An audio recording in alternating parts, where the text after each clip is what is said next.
মাঝরাতে নতুন ভোটার তালিকা কমিশনের প্রথম দফার সাপ্লিমেন্টারি তালিকা প্রকাশ। রাত 11টা 45 থেকে সাপ্লিমেন্টারি তালিকা আপলোড। সোমবার রাত 9টা নাগাদ তালিকা প্রকাশের কথা জানানো হয়েছিল, কিন্তু তারপর প্রায় 2.5 ঘন্টা পর কমিশনের ওয়েবসাইটে তালিকা প্রথম দফার সাপ্লিমেন্টারি তালিকা প্রকাশ। আমাদের সঙ্গে রয়েছেন প্রতিনিধি সোমরাজ। 60 লক্ষের মধ্যে কত লক্ষ নামের নিষ্পত্তি হয়েছে এবং কিভাবে দেখা যাচ্ছে নাম আছে কি নেই? দেখো, তোমাকে প্রথমে এই মুহূর্তে গুরুত্বপূর্ণ আপডেট জানিয়ে রাখি। 23শে মার্চ পর্যন্ত যত সংখ্যক অভিযোগের নিষ্পত্তি জুডিশিয়াল অফিসাররা করতে পেরেছেন তার উপর নির্ভর করেই প্রথম দফা সাপ্লিমেন্টারি তালিকা গতকাল রাত 11টা 45 প্রকাশ করা হয়েছে। 23শে মার্চ পর্যন্ত যে সংখ্যক অভিযোগের নিষ্পত্তি হয়েছে, অর্থাৎ ডেডলাইন হচ্ছে 23শে মার্চ। এই 23শে মার্চ পর্যন্ত যত সংখ্যক অভিযোগের নিষ্পত্তি জুডিশিয়াল অফিসাররা করতে পেরেছেন তার উপর নির্ভর করে এই সাপ্লিমেন্টারি তালিকা প্রকাশ করা হয়েছে প্রথম দফায়। এরপরে 23শে মার্চের পর যত সংখ্যক অভিযোগের নিষ্পত্তি জুডিশিয়াল অফিসাররা করবেন তার সাপ্লিমেন্টারি তালিকা দ্বিতীয় পর্যায়ে শুক্রবার প্রকাশ করা হবে। অর্থাৎ প্রথম দফা সাপ্লিমেন্টারি তালিকার ডেডলাইন ছিল 23শে মার্চ। তুমি যদি সাপ্লিমেন্টারি তালিকার দিকে নজর রাখো, সেই সাপ্লিমেন্টারি তালিকায় স্পষ্ট করে লিখে দেওয়া হচ্ছে যে জুডিশিয়াল অফিসাররা 23/3/2026 পর্যন্ত যত সংখ্যক অভিযোগের নিষ্পত্তি করতে পেরেছেন তার ভিত্তিতে এই সাপ্লিমেন্টারি তালিকা প্রকাশ করা হয়েছে। বুথ ভিত্তিক সাপ্লিমেন্টারি তালিকা প্রকাশ করা হয়েছে। এই যে বুথ ভিত্তিক সাপ্লিমেন্টারি তালিকা প্রকাশ করা হয়েছে, সেখানে দুটি তালিকা প্রকাশ করা হয়েছে। একটি হচ্ছে অ্যাডিশন, একটি হচ্ছে ডিলিশন। দুটি পৃথক পৃথক তালিকা। কাদের নাম অ্যাডিশন হয়েছে সেটা পৃথকভাবে বুথ ধরে ধরে, অর্থাৎ কোনো একটি বুথে কত সংখ্যক আন্ডার অ্যাডজুডিকেশন রয়েছে এবং তার মধ্যে কত সংখ্যক তালিকা নামের তালিকা প্রকাশ করা গেল প্রথম দফায়, এবং তার মধ্যে কতজন অন্তর্ভুক্ত হলেন ভোটার তালিকায়, কতজন অন্তর্ভুক্ত হলেন না, তার পৃথক পৃথক তালিকা বুথ ভিত্তিক প্রকাশ করা হয়েছে সাপ্লিমেন্টারি তালিকার আকারে। গতকাল রাত 11টা 45 নাগাদ এই তালিকা প্রকাশ করা হয়েছে এবং তারপর সেই তালিকা বর্তমানে দেখা যাচ্ছে আজ বিকেল হয়ে যাবে জেলা শাসকের তরফ, বিভিন্ন জেলা শাসকদের তরফ থেকে বুথে বুথে টাঙানোর প্রক্রিয়া শুরু করতে। তার কারণ এবার এই তালিকা জেলা শাসকরা প্রিন্টিং করবেন। প্রিন্টিং করার পর তারপর তালিকা বুথে বুথে টাঙাবেন, যেহেতু বুথ ভিত্তিক তালিকা দেওয়া হয়েছে। কিন্তু এক্ষেত্রে কতজনের নাম বাদ গেল টোটাল ভাগ কত মোট এবং কতজনের নাম অন্তর্ভুক্ত হলো সেই সংখ্যাটা এখনো পর্যন্ত স্পষ্ট নয়। মনে করা হচ্ছে আজকে দুপুর বা বিকেলের মধ্যে সেই সংখ্যা স্পষ্ট হয়ে যাবে। বেশ, সঙ্গে থাকো সোমরাজ।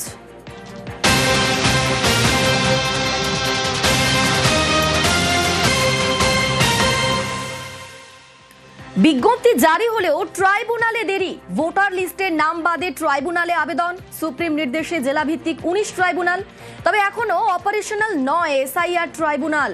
আমাদের সঙ্গে সোমরাজ রয়েছেন প্রতিনিধি। সোমরাজ, এই দেরি, ট্রাইব্যুনালে দেরি হচ্ছে কেন? কোথায় সমস্যা? যাদের নাম বাদ আছে তারা তাহলে কোথায় আবেদন করবেন? দেখো, ট্রাইব্যুনাল তৈরি করার জন্য একটা পরিকাঠামো তৈরি করতে হবে এবং সেই পরিকাঠামো তৈরি করার জন্য গতকালই রাজ্যের মুখ্য সচিব বিশওয়ান নারিয়ালাকে ইতিমধ্যেই চিঠি লিখেছেন রাজ্যের মুখ্য নির্বাচনী আধিকারিক মনোজ কুমার আগরওয়াল। মূলত এই ট্রাইব্যুনালের জন্য অফিস খুঁজতে হবে, যে অফিস খোঁজার কাজ শুরু করার কথা মুখ্য সচিবকে বলেছেন রাজ্যের মুখ্য নির্বাচনী আধিকারিক।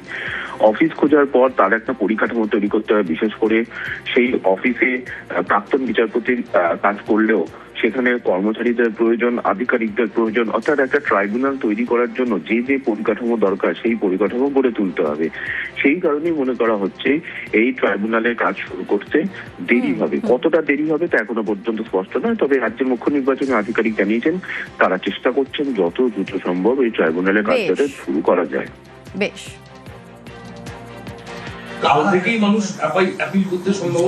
হ্যাঁ, এটা পসিবল এই জন্য হবে না।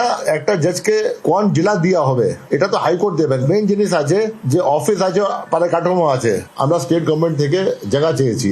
যদি স্টেট গভর্নমেন্ট কাছে কোনো জায়গা আছে, আমরা চিফ সেক্রেটারির সাথে কথা করেছি, ওটা ফিডব্যাক হবে, তারপরে আমরা হাইকোর্টকে দেবো। তারপরে যেটা আছে হাইকোর্ট অ্যালাউ করবে, নাহলে আমরা অন্য কোথায় দেখবো। আমরা চেষ্টা করছি যত তাড়াতাড়ি তৈরি হতে পারবে অত সবাই জন্য ভালো আছে।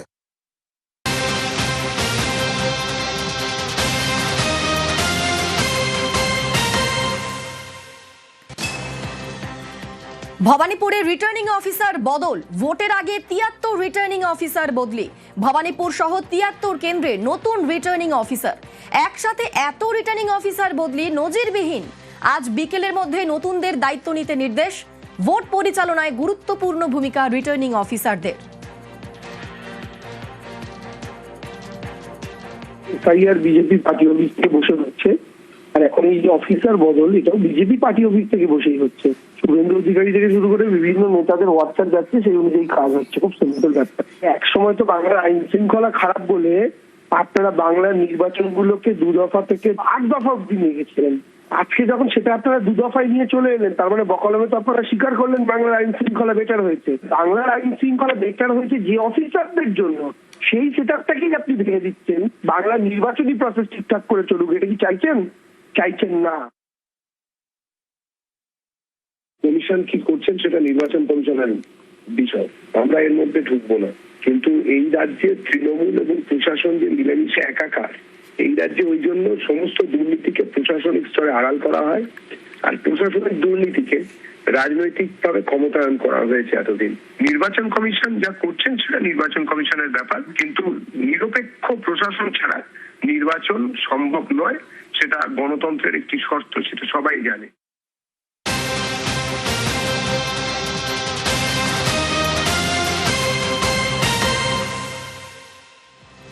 ভোটের আগে সীমানা বৈঠকে কমিশন, আন্তঃরাজ্য সীমানা নিয়ে বৈঠকে কমিশন। বাংলার সঙ্গে 5 রাজ্যের সীমানায় নজর, মুখ্য নির্বাচন কমিশনারের নেতৃত্বে বৈঠক। আমাদের সঙ্গে রয়েছেন প্রতিনিধি সোমরাজ। সোমরাজ, কারা থাকবেন এই বৈঠকে, মূলত কি নিয়ে আলোচনা হবে? দেখো, আজ দুপুরের পর আন্তঃরাজ্য সীমানা নিয়ে দেশের মুখ্য নির্বাচন কমিশনার জ্ঞানেশ কুমারের নেতৃত্বেই এই বৈঠক হবে। যে বৈঠকে উপস্থিত থাকবেন রাজ্যের মুখ্য নির্বাচনী আধিকারিক, রাজ্যের মুখ্য সচিব, রাজ্য পুলিশের ডিজি, এডিসি। পাশাপাশি উপস্থিত থাকবেন অরুণাচল প্রদেশ, আসাম, সিকিম বা বিহার, ঝাড়খণ্ড, উড়িষ্যার মুখ্য সচিব, ডিজি এবং স্বরাষ্ট্র সচিবরা। মূলত এই রাজ্যের বিধানসভা ভোটকে সামনে রেখে আন্তঃরাজ্য সীমানা নিয়ে কি কি প্রস্তুতি নিতে হবে, বিশেষ করে বর্ডার সিম থেকে শুরু করে নাকা চেকিং কিভাবে হবে, তা নিয়ে পর্যালোচনা করতেই দেশের মুখ্য নির্বাচন কমিশনার জ্ঞানেশ কুমারের নেতৃত্বে এই বৈঠক হবে। যে বৈঠক আজ দুপুরে হবে বলেই কমিশন সূত্রে খবর। বেশ, ধন্যবাদ সোমরাজ।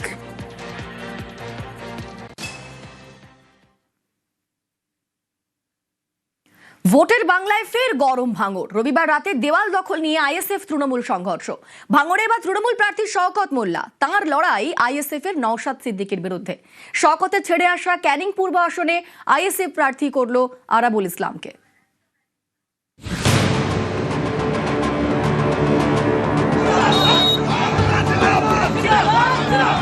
দক্ষিণ 24 পরগনার ভাঙড় ভোটের আগে আবারও গরম। রবিবার রাতে আইএসএফ তৃণমূল সংঘর্ষ। অভিযোগ দেওয়াল দখল নিয়ে বড়ালি মাঝের পাড়ায় গন্ডগোলের সূত্রপাত, সেখান থেকে সংঘর্ষ, আহতদের নিয়ে যাওয়া হয় হাসপাতালে।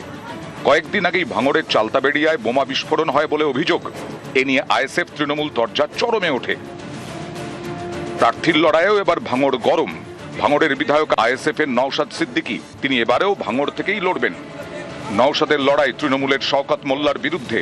শওকত ক্যানিং পূর্বের তৃণমূল বিধায়ক, সেখানে এবার তৃণমূল ছেড়ে যাওয়া আরাবুল ইসলামকে দাঁড় করিয়েছে আইএসএফ। আমি ক্যানিং থেকে লড়াই করব মানুষের আশীর্বাদ নিয়ে। আশা করি আমি মানুষের আশীর্বাদ নিয়ে আমি বিধানসভায় যাব। 2006-এ ভাঙড়ে একটা সময় তিনি এমএলএ হয়েছিলেন। তারপর থেকে কি করেছেন সেটা ভাঙড়ের মানুষ জানে।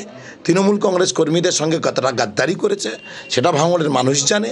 কে প্রার্থী ওটা নিয়ে আমরা গুরুত্ব দিতে চাইছি। একটা সময় ভাঙড়ে ছিল আরাবুল ইসলামের দাপট, তখন তিনি তৃণমূলে। পরে সেই জায়গায় দাপট বাড়ে শওকত মোল্লার। কোণঠাসা হয়ে পড়েন আরাবুল। ভোটের মুখে তিনি যোগ দেন আইএসএফে। সোমবার তাকে ক্যানিং পূর্বের টিকিট দেয় আইএসএফ, যে আসনে গতবার জেতেন তৃণমূলের শওকত মোল্লা। এবার তিনি লড়ছেন ভাঙড় থেকে। ক্যানিং পূর্ব নিয়ে আমাদের কোনো চিন্তা নেই। ক্যানিং পূর্ব তৃণমূল কংগ্রেস জিতবে, আটকাবার ক্ষমতা নেই। বাহারুলের মতো একটা যোগ্য ছেলেকে সেখানে ক্যান্ডিডেট করা হয়েছে। ক্যানিং পূর্বে তৃণমূল কংগ্রেসের কর্মীরা যারা বলেছে দাদা তোমরা ভাঙড়ে লড়াইটা করো, ক্যানিং পূর্বটা আমাদের হাতে ছেড়ে দাও, বিরোধীদের জামানত জব্দ করার দায়িত্ব হচ্ছে আমাদের। তৃণমূল কংগ্রেসের খেয়ে পড়ে যে দলের সঙ্গে গাদ্দারি করেছে, ক্যানিং পূর্বে তৃণমূল কংগ্রেসের কর্মীরা তার যোগ্য জবাব দেবে 4 তারিখে, সেটা আপনারা বুঝতে পারেন। আমি যখন নওশাদ সিদ্দিকী, আব্বাস সিদ্দিকীর নেতৃত্বে চলবো, আমি কোনোদিনই আর কোনো দলে যাব না। এটা আপনারা ভেবে রাখবেন, আর আজকে আমার কথা মিলিয়ে নেবেন। নওশাদ আব্বাস ভাইদের নেতৃত্বের প্রতি আস্থা রেখে আমি এই দলে জয়েন করেছি, বা এই দলের টিকিট তারাও আমার দিয়েছে। আমি ক্যানিং থেকে লড়াই করব মানুষের আশীর্বাদ নিয়ে। আশা করি আমি মানুষের আশীর্বাদ নিয়ে আমি বিধানসভায় যাব। সোমবার প্রার্থী ঘোষণার পর ভাঙড়ে আবির খেলায় মাতেন আইএসএফ কর্মীরা। অভিযোগ, সেই সময় তারা তৃণমূল কর্মীদের ওপরে হামলা চালান, যা মানতে নারাজ আইএসএফ। নিউজ 18 বাংলা। আলিপুরদুয়ার থেকে ব্রিগেডের সমাবেশ। অভিযোগ, 300 টাকা দিয়ে দিনমজুরকে আনা হয়েছিল মোদির সভায়। সভা শেষে তাকে আর ফিরিয়ে নিয়ে যাওয়া হয়নি। চাঞ্চল্যকর অভিযোগ বিজেপি কর্মীর বিরুদ্ধে। আর ওই দিনমজুরের হয়রানির এক শেষ। ভুল ট্রেনে চলে যান বিহার, সেখানে বাংলা বলায় জোটে মার।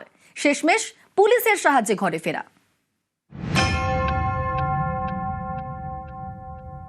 পোল্যান্ডে ওগুলো চলো কলকাতা যাই, ঘুরে আসি। মোদী সরকার আসবে, চলো যাই, মিটিং আছে, চলো যাই। আমি যাবো না, ও ছাড়বে না, তোকে 300 টাকা দেবো, খাওয়া দাওয়া দেবো, চলো যাই, ঘুরে দেখে আসবো। 14ই মার্চ ব্রিগেডে সভা করেন নরেন্দ্র মোদী। আলিপুরদুয়ার থেকে সেই সভায় গিয়ে বিপদে। আতঙ্ক কাটছে না আলিপুরদুয়ারের কুমারগ্রামের বাসিন্দা সোমনাথ বর্মনের। কুমারগ্রামের ভলকা 12 2 নম্বর গ্রাম পঞ্চায়েত এলাকার বাসিন্দা সোমনাথ বর্মন দিনমজুরি করে পেট চালান। তার অভিযোগ, ব্রিগেডে মোদীর সভায় যাওয়ার জন্য এলাকারই এক বিজেপি কর্মী তাকে জোর করেন। 300 টাকা দেন, খাবার দাবার দেওয়ারও প্রতিশ্রুতি দেন। দিনমজুর এতে রাজি হন। আলিপুরদুয়ার থেকে আসেন ব্রিগেড সমাবেশে। অভিযোগ, সভা শেষে তাকে নিয়ে আর ফেরেননি ওই বিজেপি কর্মী। কি করবেন কিছু বুঝে উঠতে না পেরে দিনমজুর সোমনাথ বর্মন হাওড়া স্টেশনে চলে যান। সেখান থেকে উঠে পড়েন ভুল ট্রেনে, চলে যান বিহারের কিষানগঞ্জ। অভিযোগ, সেখানে বাংলায় কথা বলায় জোটে বেদম মার। দিনমজুরকে উদ্ধার করে পুলিশ। তারপর তিনি কিষানগঞ্জ থেকে কুমারগ্রামের বাড়িতে ফেরেন। পোল্যান্ডে ওগুলো চলো কলকাতা যাই, ঘুরে আসি। মোদী সরকার আসবে, চলো যাই, মিটিং আছে, চলো যাই। আমি যাবো না, ও ছাড়বে না, তোকে 300 টাকা দেবো, খাওয়া দাওয়া দেবো, চলো যাই, ঘুরে দেখে আসবো। করে গেলাম, মিটিং শুরু হলো, মিটিংটা দেখলাম, দিকে রাত্রিবেলা খাওয়া দাওয়া করে স্টেশনে বসে আছি। ওরা আছে আমাকে ছেড়ে কেউ কোথায় গেছে নাই। তারপরে আমি তো একা নাকাল হয়ে গেলাম। ওরা আমি বিহারে ট্রেনে উঠছি, এসে বিহারে পাইছি। বিহারে আসিয়া পরে ওই জায়গার পাবলিক লোকে সেবা দ্বারা বইলে আমি পুরা দমে পিটাইছি। তো আমি বলছি আমি মিটিংয়ে আসছি, তাছাড়া পুরো আগে পিটান। তারপরে পুলিশে দেখছিল, পুলিশে দেখে আমাকে পরে পুলিশ নিয়ে থানাতে রাখছে। মারধরের জেরে অসুস্থ সোমনাথ। রবিবার তার বাড়ি যান স্থানীয় তৃণমূল নেতারা। দিনমজুরকে ভর্তি করা হয় হাসপাতালে। পরে উনি ভুলবশত যে আসামগামী ট্রেনে না উঠে সে বিহারগামী ট্রেনে উঠেছে। উঠার পরে যখনই বিহারে নামছে, যে যখনই শুনছে যে বাংলা ভাষাভাষী যে কথা বলে তাকে বাঙালি বলে আর অকথ্য ভাষা মানে এমন মারাচ্ছে। যাই হোক, আমরা আজকে হসপিটালে সুব্যবস্থা করলাম। দুঃখজনক ঘটনা এটা, যে এইভাবে আঘাত পেয়েছে উনি, হ্যাঁ, মারধর করা হয়েছে তাকে। তৃণমূল কংগ্রেস যেভাবে নোংরা রাজনীতি করতেছে, তাদের যে তলার মাটি সরে যাচ্ছে, তাতে করে বোঝা যাচ্ছে। আলিপুরদুয়ার থেকে রাজকুমার কর্মকার, নিউজ 18 বাংলা। পশ্চিম এশিয়ার যুদ্ধ, যার জেরে গ্যাসের সংকট। গ্যাস বুক করেও মিলছে না সিলিন্ডার। তারই প্রতিবাদে রাজ্য সড়ক অবরোধ করে বিক্ষোভ। ঝাড়গ্রামের ছবি, ঝাড়গ্রামে নির্দিষ্ট একটি ডিলারের বিরুদ্ধে হয়রানির অভিযোগ। তারই প্রতিবাদে রাজ্য সড়ক অবরোধ করে বিক্ষোভ। আমাদের সঙ্গে রয়েছেন প্রতিনিধি রাজু। রাজু, ঠিক কি অভিযোগ করছেন এই বিক্ষোভকারীরা? দেখো, মূলত অভিযোগকারীদের যে বিক্ষোভটা, তার মূলত কারণ হচ্ছে যে গ্যাস হয়রানিতে তারা বেশ কয়েক সপ্তাহ ধরে ভুগছেন। কারণ গত সপ্তাহে বলা হয়েছিল যে গ্যাসের যে সমস্যা রয়েছে সেই গ্যাসের সমস্যা মিটে যাবে এবং সমস্ত গ্রাহকরা গ্যাস পরিষেবা পাবে। কিন্তু দেখা যাচ্ছে যে অন্যান্য যে সমস্ত এজেন্সি রয়েছে গ্যাসের, তারা গ্যাস এভেলেবেল করেছে এবং তারা গ্রাহকের বাড়িতে গ্যাস পৌঁছে দিচ্ছেন। সে জায়গায় নির্দিষ্ট করে ঝাড়গ্রামের একটি গ্যাস এজেন্সির বিরুদ্ধে অভিযোগ, যার কাছ থেকে গ্যাসের হয়রানিতে পড়ছেন গ্রাহকরা। প্রায় 12,000 গ্রাহক রয়েছে এই গ্যাস এজেন্সির কাছে। তাদের কাছ থেকে গ্যাস যে পরিষেবা, সেই গ্যাস পরিষেবা তারা সঠিকভাবে পাচ্ছেন না। বারংবার তারা গিয়ে যখন জিজ্ঞাসা করছেন, তাদেরকে কখনো টোকন দেওয়া হচ্ছে, কখনো দীর্ঘক্ষণ লাইনে দাঁড় করে রাখা হচ্ছে। এরই প্রতিবাদে গতকালই দেখা গেছে 5 নম্বর রাজ্য সড়ক অবরোধ হয়েছিল। আবারও ফের আজ সকালে এই 5 নম্বর রাজ্য সড়ক অবরোধ করা হয়। তাদের অভিযোগ যে বিভিন্ন জায়গায় দেখা দেখা যাচ্ছে যে রেস্তোরাঁগুলো রয়েছে, রাস্তার ধারে যে সমস্ত ফুটপাতে যে দোকানগুলো রয়েছে, সেই সমস্ত দোকানে এই গ্যাস পাওয়া যাচ্ছে, সেই সমস্ত দোকানে এই গ্যাস ব্যবহার করা হচ্ছে। অথচ মানুষের বাড়িতে রান্নার জন্য যে গ্যাস, সেই গ্যাস দোকানে ব্যবহার হচ্ছে, কিন্তু মানুষ পাচ্ছে না, যেটা অভিযোগ উঠছে। আর এই ইতিমধ্যে অভিযোগে রীতিমতো বিক্ষোভ দেখাচ্ছেন তারা। ধন্যবাদ রাজু।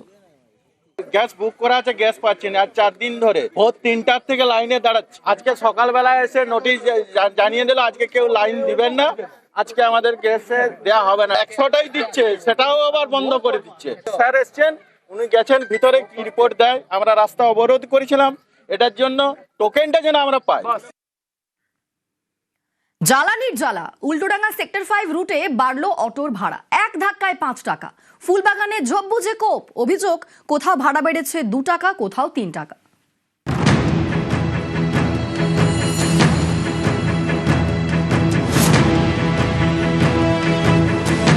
পশ্চিম এশিয়া যুদ্ধ, 2 দফায় বেড়েছে অটো এলপিজির দাম।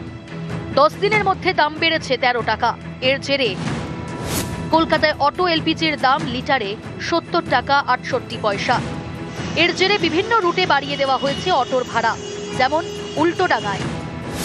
উল্টোডাঙ্গা সেক্টর 5 রুটে এক ধাক্কায় ভাড়া বেড়েছে 5 টাকা। আগে ছিল 35 টাকা, এখন বেড়ে 40 টাকা। সমস্যা তো বটেই, মূল্যবৃদ্ধির সময় যদি দাম বৃদ্ধি হয় আরো তো সমস্যা বাড়বে। সমস্যা তো অনেকে, কেন কি সব তো টাকাটা দিতে পারবে না, সব অটোটাই টাকাটা বাড়িয়ে দিই। আজকে থেকে ভাড়া বেড়েছে, আমরা 5 টাকা করে বাড়িয়েছি। তার কারণ হচ্ছে প্রচণ্ড পরিমাণে গ্যাসের ক্রাইসিস। মিনিমাম 8 ঘন্টা, 9 ঘন্টা, 10 ঘন্টা করে একটা অটোর লাইনে দাঁড়াতে হচ্ছে। তারপরে গ্যাসের ভাড়াও, গ্যাসের দামও বেড়ে গেছে, এখন 72 টাকা সামথিং হয়ে গেছে।